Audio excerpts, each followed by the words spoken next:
Hi friends, welcome back to பசீம் ருசீம்.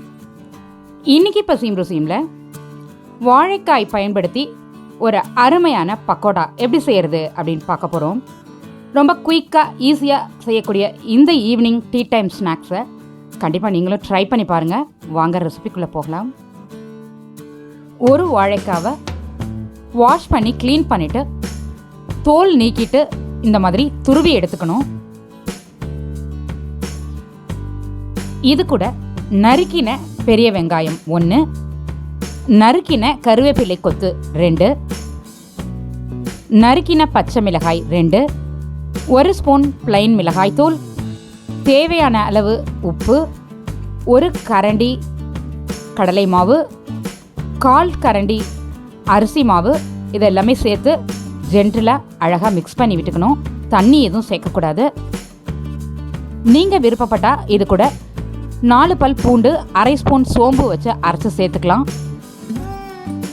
ஃபைனலாக இந்த மாதிரி பக்கோடா போடுற பதத்துக்கு இந்த மாவு இருக்கும்.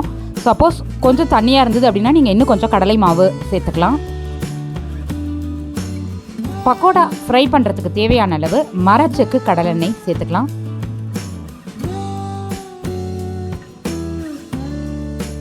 ஆயில் ஹீட்டான பிறகு நம்ம வச்சுருக்க மாவை எப்போதுமே நம்ம பக்கோடா போடுற மாதிரி போட்டுக்கலாம்.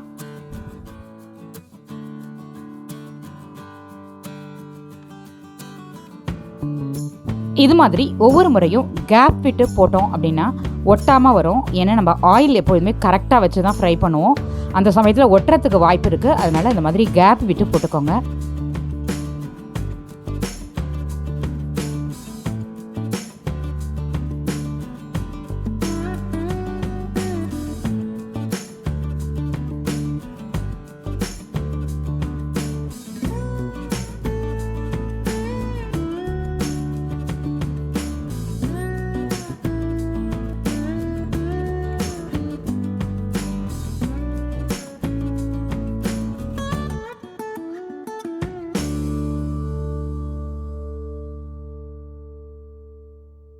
அப்பப்போ மூவ் பண்ணிவிட்டு திருப்பி விட்டு ஃப்ரை பண்ணிக்கணும்.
இது மாதிரி நல்ல நுரையெல்லாம் அடங்கி கோல்டன் கலருக்கு ஃப்ரை ஆகிடும். இந்த சமயத்தில் நம்ம ஆயில் இல்லாமல் கம்ப்ளீட்டாக ஃபில்டர் பண்ணி எடுத்துக்கலாம்.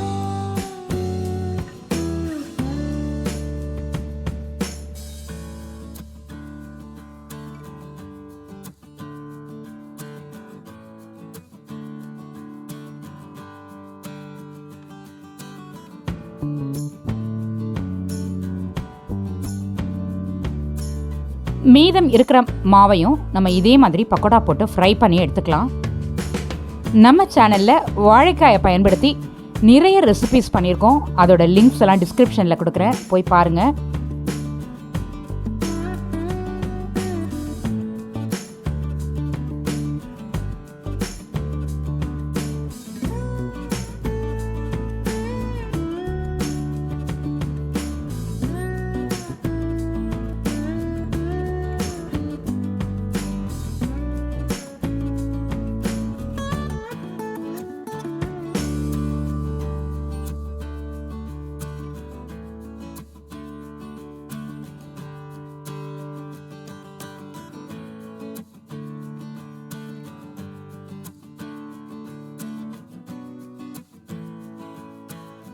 சூப்பர்பான இந்த வாழைக்காய் பக்கோடாவை கண்டிப்பாக நீங்களும் ட்ரை பண்ணி என்ஜாய் பண்ணுங்கள்.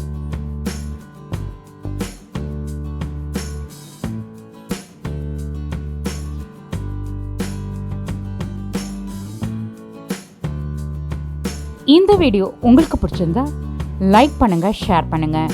இந்த வீடியோவுக்கு கீழே உங்களுடைய கருத்துக்களை பதிவிட மறந்துடாதீங்க. வணக்கம்.